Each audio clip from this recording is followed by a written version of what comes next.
Salve, salve Alfartana, professor Leone Maltz, vindo aqui para a gente tratar sobre apuração de irregularidades em relação à entidade de atendimento, beleza? A gente também vai visualizar os procedimentos em relação à apuração de infração. Perceba que em um primeiro momento eu falei da irregularidade em si e o segundo momento é em relação à apuração da infração, beleza? Nessa aula também a gente vai estudar os procedimentos em relação à habilitação para a adoção. Tranquilo, meu aluno? Então, o que é que eu tenho para te apresentar aqui? Esse assunto não é um assunto que é muito cobrado na carreira policial. Na verdade, eu acho que ele foi cobrado somente uma vez. Meramente texto de lei, te confesso isso, mas a gente vem aqui para resolver a sua vida, para, é claro, esquematizar e te apresentar os pontos mais importantes que possivelmente a banca pode cobrar aí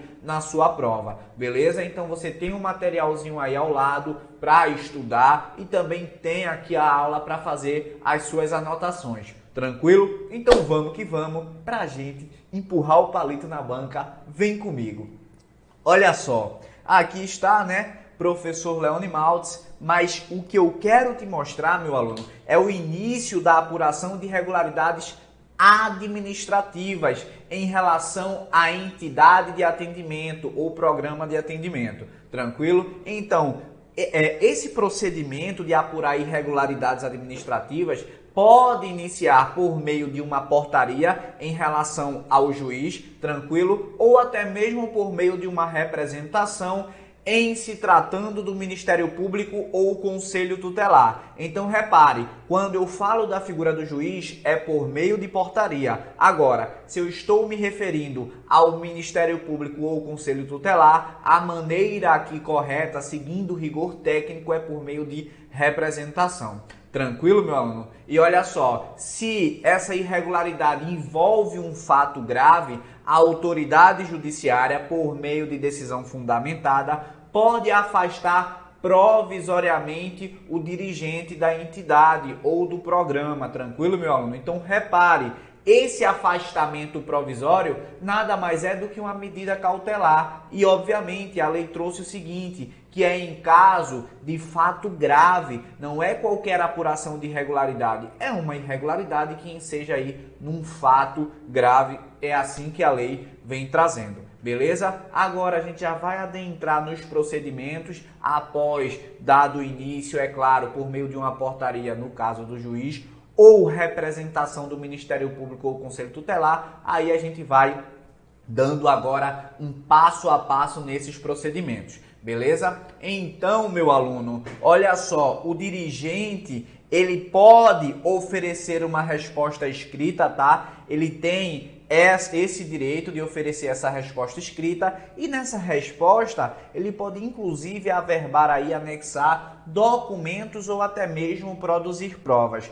tranquilo? E é claro que esse procedimento aqui é depois de intimado num prazo de 10 dias, tá? Então, ele foi intimado a respeito da situação, no prazo de 10 dias ele pode oferecer resposta escrita e é assim que a lei, o Estatuto da Criança e do Adolescente vem apresentar e nessa resposta escrita ele pode se utilizar de documentos e produção de prova, tá? O prazo, 10 dias, tranquilo? As bancas, principalmente essas bancas que optam por múltipla escolha, gostam muito de tratar desses prazos, né? Então, nesse primeiro momento, já para a gente bater esse texto de lei que é seco, início, juiz, Ministério Público ou Conselho Tutelar, você sabe as formas, tranquilo, uma das possibilidades de a banca cobrar aí. Outra situação, foi intimado o dirigente, opa, no prazo de 10 dias, resposta escrita,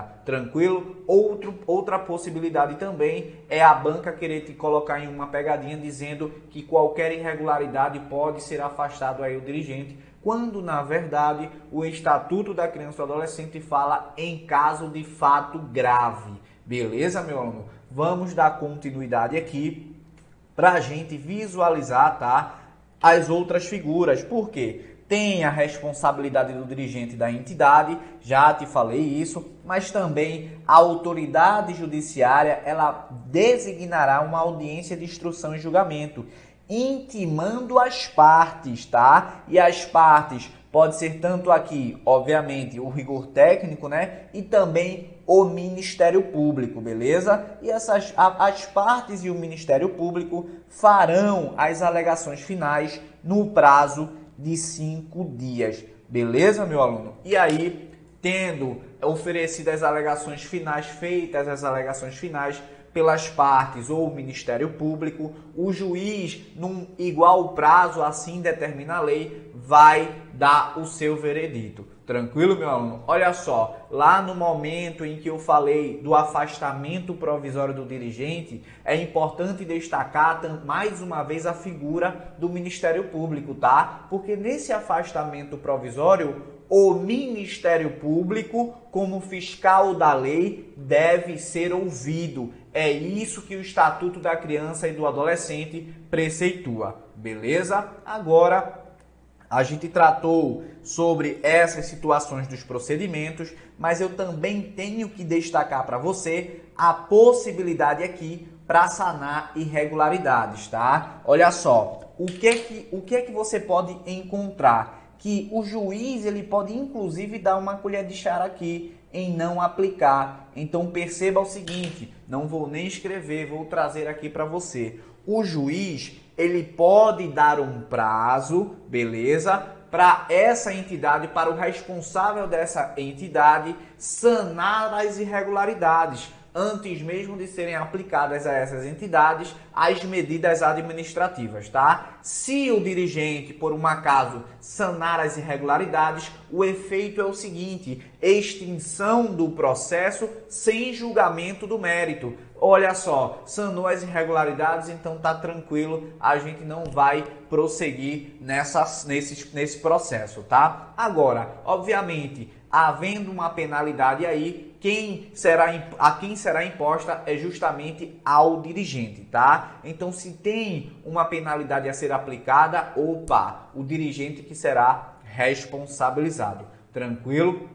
Então, vem comigo, meu aluno, para a gente avançar aqui e agora tratar de outro procedimento. A gente viu aqui procedimento de apuração de irregularidades. Agora a gente vai tratar do procedimento da apuração da infração administrativa, a própria infração em si, tá? Então é importante a gente dividir esses momentos para a gente não confundir um procedimento com o outro, tá? Até porque o início pode se dar, inclusive, por órgão semelhante ao que foi já apresentado. Então faça essa separação no seu caderno para que você não caia em pegadinha, se porventura a banca for cobrar esse assunto aqui no seu concurso da carreira policial, por exemplo, tá? Então vem comigo. Olha só, para o início do procedimento de imposição de penalidade, pode ser aí por meio do Ministério Público, do Conselho Tutelar ou por meio do auto de infração, tá? Então perceba, eu tenho o Ministério Público, o Conselho Tutelar e um auto de infração por servidor.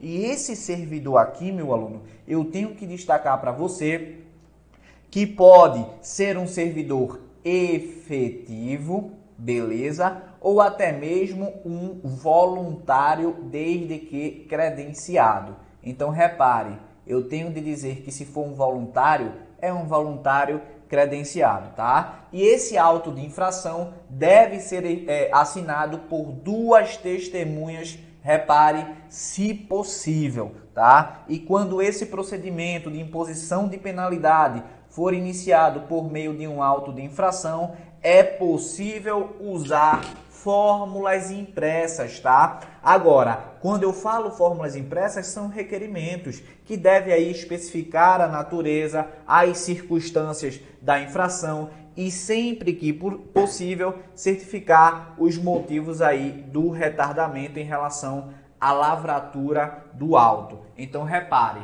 eu já tenho outras figuras aqui, o Ministério Público e o Conselho Tutelar, para a imposição de penalidade permanecem. Só que como eu estou falando da penalidade em si, eu tenho agora outro instrumento que é o auto de infração. Esse auto de infração, repare aqui, por um servidor, esse servidor ele pode ser um servidor efetivo ou um voluntário credenciado. O auto tem de ser assinado por 2 testemunhas se tiver possibilidade. E no caso do início de um procedimento de imposição de penalidade por meio do auto, pode aí usar as fórmulas impressas. A lei, ela é bem antiga. Essas fórmulas impressas, meu aluno, nada mais do que um requerimento. Beleza? Então vem que vem. Agora, dando continuidade, a gente vai tratar dos procedimentos, porque a gente falou aqui do início, tá? Como é que pode ser feito, mas também é importante a gente tratar sobre as formas de intimação para esse procedimento. E eu trago um quadrinho aqui para você que está aí no seu material, tá? Pode ser feito de 4 maneiras. Por meio do autuante, no próprio auto, quando for lavrado na presença do requerido, tá? Aqui naquele momento, foi constatada a infração, vamos lá lavrar o auto de infração. Então, essa intimação ela é feita já no próprio auto, quando da presença do indivíduo. Pode ser também, meu aluno, por meio de um oficial de justiça ou um funcionário legalmente habilitado que vai fazer o seguinte: entregar a cópia do auto ou da representação ao requerido, tá? Ou a seu representante legal, lavrando a certidão. Então perceba, eu posso aí, ou melhor, o oficial de justiça ou funcionário legalmente habilitado, ele pode aí entregar a cópia do auto ou da representação ao requerido ou por meio do seu representante legal, mas tem de ter aí a lavratura da certidão. Outra forma também, por meio de via postal, cartinha, tá? Com aviso de recebimento. Isso aqui é de extrema importância, meu aluno. Tem de ter esse aviso de recebimento e se não for encontrado o requerido ou seu representante legal. Então perceba, eu tenho aqui por meio do autuante, se não foi por meio do autuante, oficial de justiça, mas imagina só que esse oficial de justiça não encontrou o requerido nem mesmo seu representante legal. Agora eu faço por via postal, tá? Por meio da cartinha. Opa, não adiantou por via postal também. Agora, meu aluno, por meio de edital, com prazo de 30 dias, se incerto ou não sabido o paradeiro do requerido ou de seu representante legal. Então, repare que em relação às formas de intimação, eu tenho aí, em relação à via postal ou por edital, circunstâncias, detalhes que devem ser observados, tá? Então, autuante, oficial de justiça, via postal ou por edital. Tranquilo, meu aluno? Então, vem que vem, tá? Pra gente dar continuidade aqui. Deixa eu só voltar.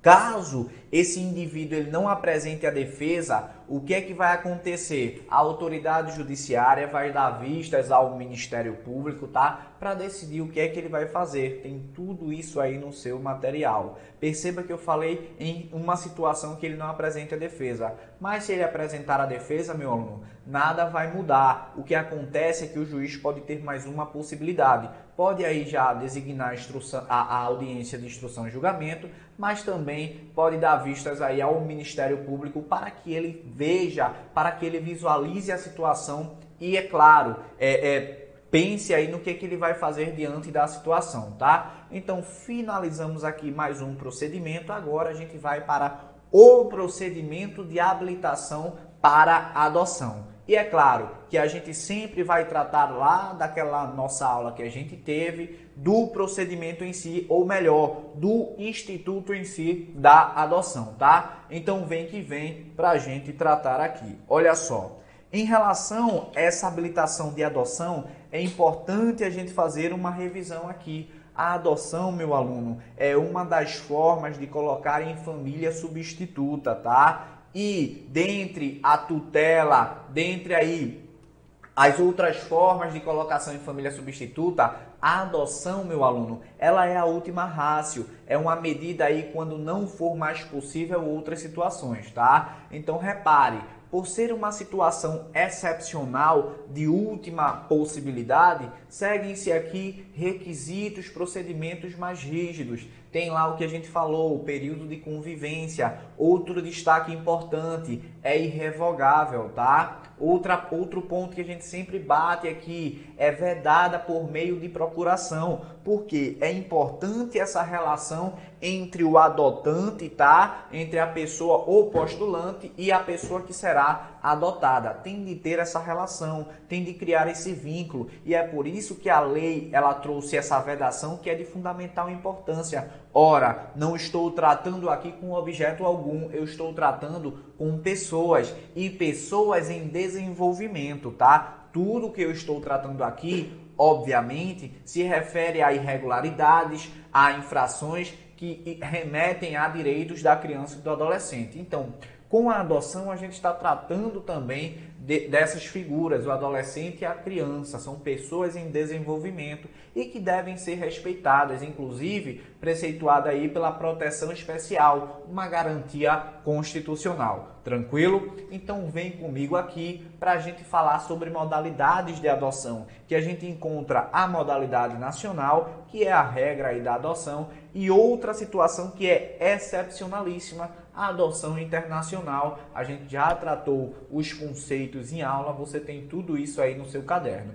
Mas eu quero te mostrar o seguinte, em se tratando dessa adoção aí internacional, ela é em uma situação excepcionalíssima quando for provado que será o meio mais adequado, quando esgotadas todas as possibilidades e, claro, certificado de inexistência de adotantes lá em relação ao Brasil, tá? Em uma família adotiva brasileira. Então, meu aluno, essa habilitação ela será dada início por meio, é claro, de uma pessoa que está, um postulante domiciliado no Brasil, apresentando uma petição inicial que deve constar as informações da qualificação completa, os dados dos familiares, cópias autenticadas de nascimento, de certidão de nascimento ou casamento, ou declaração relativa ao período de união estável. Além disso, é importante que tenha aí nessa petição inicial cópias da cédula de identidade e inscrição no CPF, comprovante de renda e domicílio, atestados de sanidade física e mental, certidão de antecedentes criminais e certidão negativa de distribuição civil. Tranquilo, meu aluno? Então, repare, olha só, como é que vai ser dado o início? Por meio de uma petição inicial, um postulante domiciliado no Brasil. Perceba que é um texto seco da lei, não é ou. São essas informações aqui. Tranquilo, meu aluno? É por isso que eu venho te dizendo, o texto, ou melhor, o assunto nesse contexto que a gente está tratando é texto de lei, mas a gente sempre vem aqui resolver a tua vida para facilitar o entendimento. Tranquilo? Então veja só, o juiz em 48 horas, ou melhor, perceba, voltando aqui, o juiz ele vai dar vistas dos procedimentos ao Ministério Público, que terá aí 48 horas, tá? E 5 dias para determinar o que é que ele vai fazer, se ele vai requerer determinadas situações ou até mesmo, vem comigo, apresentar quesitos. Então perceba o que eu trago aqui para você. O juiz, ele dá vistas ao Ministério Público que vai ter aí 48 horas. Mas em relação ao que pode ser adotado pelo Ministério Público depois de dado vistas dos procedimentos, esse órgão pode apresentar quesitos ou requerer designação de audiência. Vem comigo para você visualizar como é que está na lei, tá? O texto seco da lei é o seguinte: apresentar, este é o termo que vai ter destaque, quesitos, meu aluno, a serem respondidos pela equipe interprofissional, tá? Essa equipe interprofissional é aquela que a gente sempre vem tratando nos procedimentos de adoção, nos procedimentos de tutela e de guarda, tranquilo? E essa equipe interprofissional, ela é encarregada de elaborar o estudo técnico para saber se está tudo em conformidade, tá? Aqueles aspectos sociais, como é que está também a vida do postulante, sempre buscando os detalhes, tá? E pode ser também que o Ministério Público requeira a designação de audiência para a oitiva dessas pessoas em juízo e testemunhas, juntando aí documentos complementares, também pode requerer a realização de outras diligências, tá? Então perceba, nada mais, nada menos que mais uma vez o texto de lei. E olha só, essa equipe interprofissional, ela deve intervir nos procedimentos de adoção de forma obrigatória, não é uma possibilidade de intervenção. A equipe interprofissional, que inclusive funciona aí na vara da infância e da juventude, ela deve intervir nesses procedimentos obrigatoriamente. Tranquilo? Então vem que vem.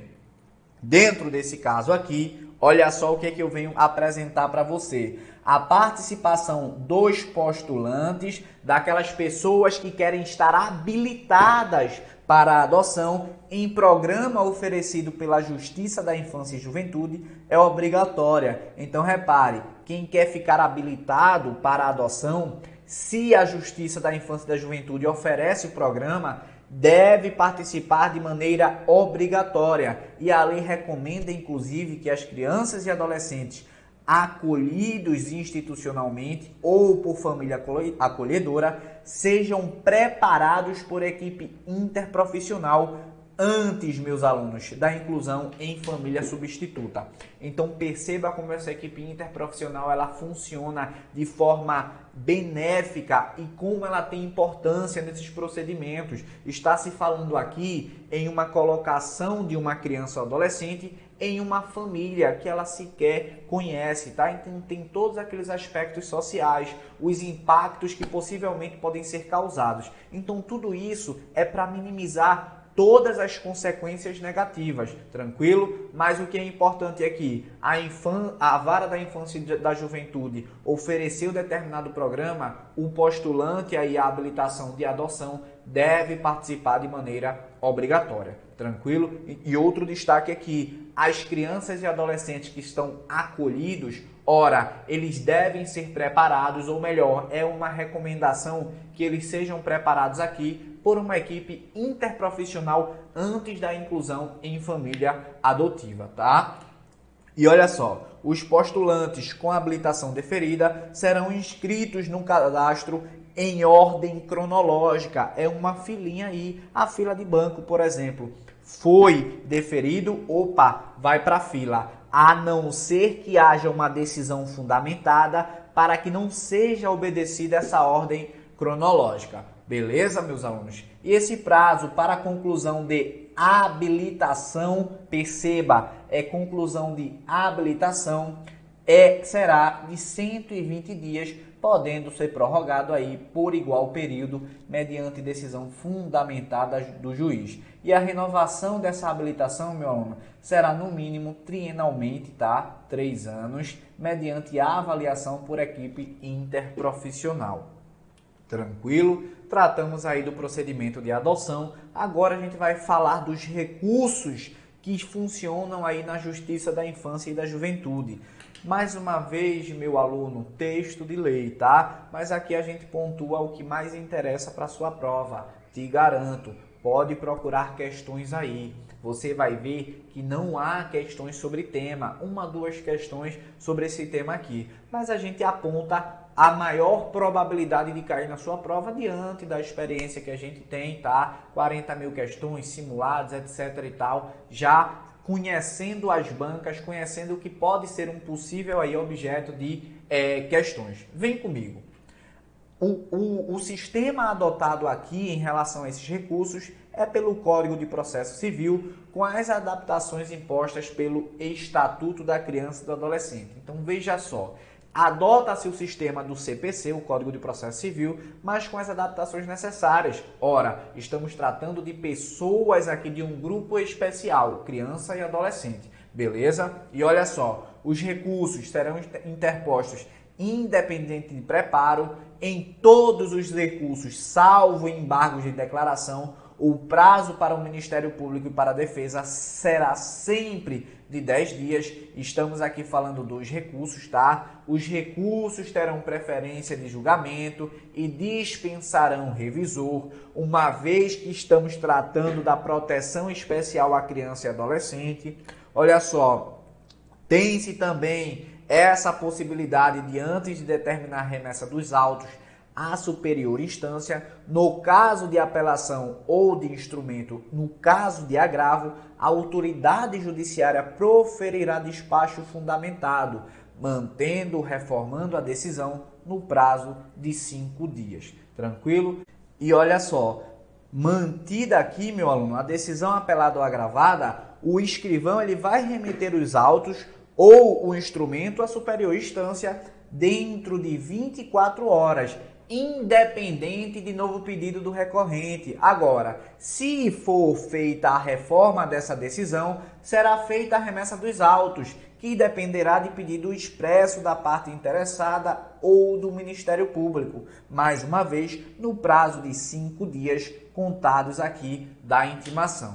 Então, repare, sempre em relação ao recurso, o prazo para o Ministério Público, para a defesa, 10 dias. Mas em se tratando aqui de outras situações que você viu aqui comigo, 5 dias, tá? Qual é a exceção que traz a própria lei em relação a esses recursos? No caso de embargos de declaração, que vai seguir aí a regra específica, beleza? Aqui, meu aluno, não tem muito o que se discutir, tá? É texto de lei. Agora, em relação aos efeitos do julgamento referente aí ao procedimento de habilitação, você vai ver quais são as situações. Olha só, vem comigo, tá? Os efeitos da sentença no procedimento de habilitação. A sentença que deferir a adoção produz efeito desde logo, embora sujeita à apelação. Olha só, é claro que tendo uma sentença, o efeito é desde logo, desde que deferida, tá? Mas estará também sujeita à apelação. Outro destaque importante, a sentença que, aqui é diferente, destituir ambos ou qualquer dos genitores do poder familiar fica sujeita à apelação, que deverá ser recebida apenas no efeito devolutivo. Perceba, sendo deferido, o efeito é desde logo. Agora, quando é algo negativo, gravoso, destituindo uma ou as duas pessoas do poder familiar, tem de esperar aí a apelação, beleza? Olha só, os recursos nos procedimentos de adoção e destituição de poder familiar, em face da relevância das questões,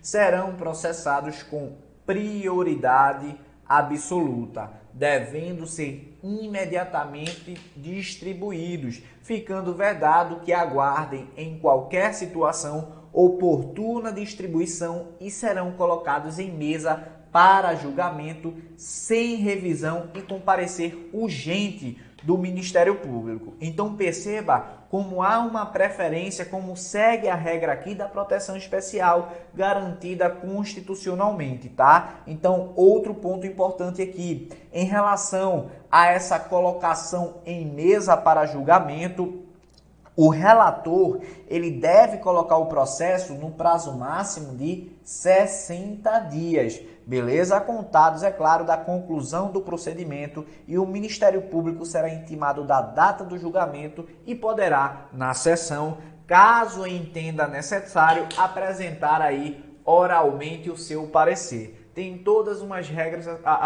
todas as regras a serem seguidas aqui. O que é que você vai fazer? Pegar o que eu trouxe aqui na aula para você. Obviamente, vai fazer uma leitura do seu material 1 ou 2 vezes. O resto, meu aluno, corre aqui para a aula, vai aí massificando, dá uma olhada próxima aí à sua prova e certamente você não vai perder questões sobre esse tema. Tranquilo? Então vamos que vamos, aguarda aí a sua prova, me chama para a sua formatura e certamente vamos empurrar o palito na banca.